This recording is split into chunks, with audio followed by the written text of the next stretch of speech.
지난주 도정 질문의 최대 이슈는 내년 6월 도지사 선거에 출마하지 않겠다는 원희룡 지사의 발언이었죠.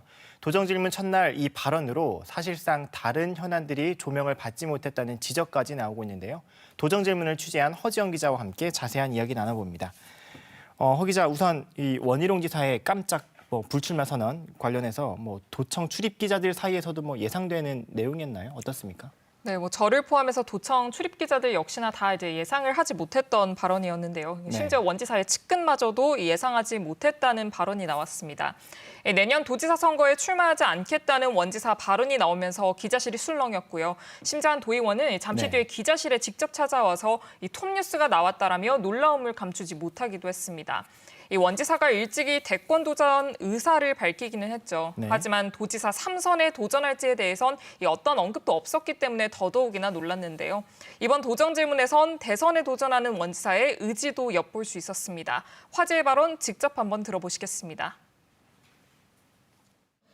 두 번을 우리 제주도의 책임을 맡아서 도정 운영을 했으면 내년 도지사 선거와 그 이후에 도정은 새로운 리더십에 넘기는 게 맞다라고 생각을 합니다. 그런 점에서 오늘 분명히 말씀드릴 수 있는 것은 내년 도지사 선거에는 출마하지 않는다. 당내 경선은 자신이 있으십니까? 내년 대선까지 한 10개월 정도 남아 있는데요. 아마 올해 1년은 조선시대 500년만큼 긴 아마 역사적인 드라마가 될 거라고 생각을 합니다. 지금 발언 내용을 보면 야권 대선 주자로서의 의지뿐만 아니라 자신감까지 좀 묻어나온다라고 볼 수 있을 것 같은데 이 시점에서 가장 궁금한 건 그렇다면 원희룡 지사가 지사직을 언제 내려놓을 거냐 이거거든요. 어떻습니까? 네, 우선 원 지사는 이제 본인 역시 도지사로서의 책임이 전혀 가볍지 않다며 이 부분에 있어서는 좀 즉답을 피했습니다. 기자들 사이에서는 대신 의견이 좀 엇갈리는데요. 미리 사퇴할 것이다부터 임기를 모두 채울 것이다 등등 이 의견이 갈리고 있습니다.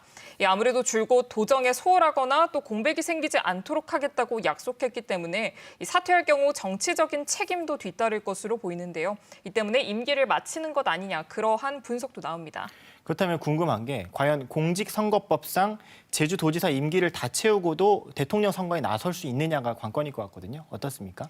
네, 결론부터 말씀드리면 당내 경선까지는 좀 가능할 것으로 보이는데요. 이 공직선거법상 지방자치단체장들이 대선에 출마하려면 선거 90일 전에는 사퇴해야 합니다.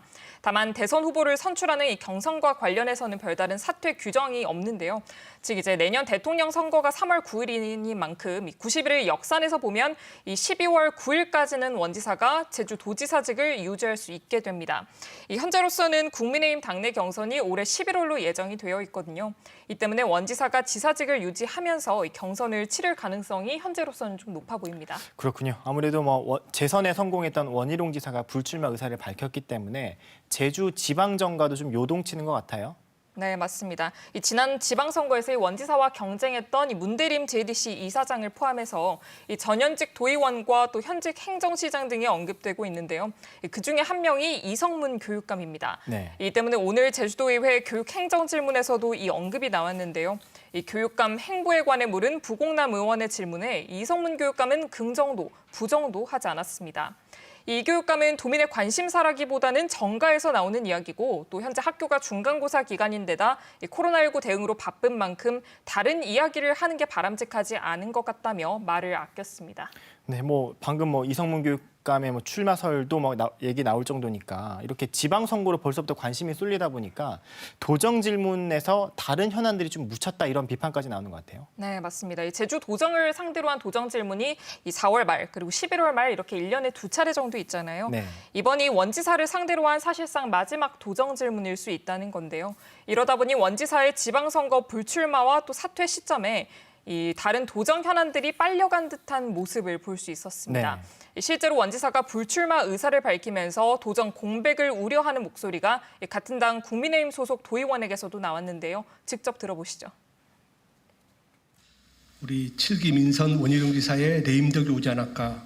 정책적인 방향, 오늘 저희가 사실 도정 질문하는 이 자리가 내년의 정책 방향을 저희가 설계할 수 있는 자리이기도 합니다. 그래서 저는 긍정적인 측면도 분명히 있지만 좀 행정에 있어서 여러 가지 아쉬움도 있고.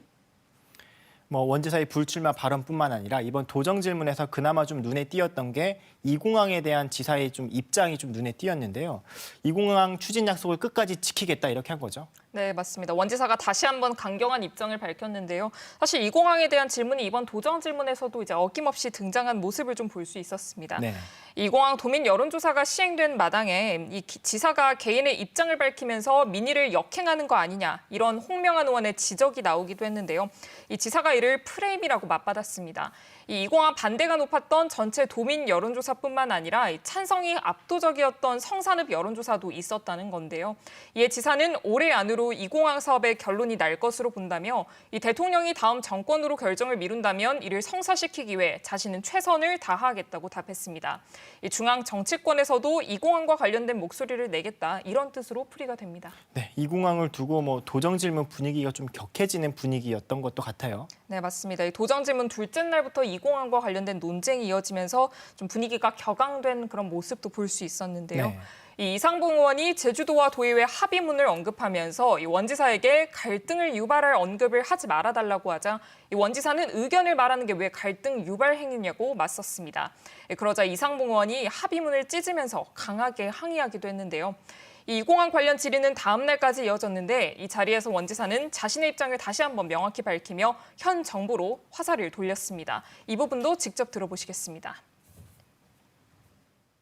지난 3년간 반대 의견으로 사실상 설득 내지는 합의를 해오라는 끊임없이 반려시키는 것 외에는 진전된 게 하나도 없었습니다. 그래서 저는 이것은 결국 정권 차원에서 태도가 바뀌어야만 되는 문제인가. 도지사 임기를 마치고 어떤 위치에 있더라도 제주의 아들로서 그리고 지난 2번의 선거에서 제주 도민에게 더 큰 제주를 위해서 더 큰 연결과 미래 인재를 위해서 제가 모든 최선을 다하겠다고 했던 그 약속을 끝까지 지킬 것임을 분명히 말씀드립니다.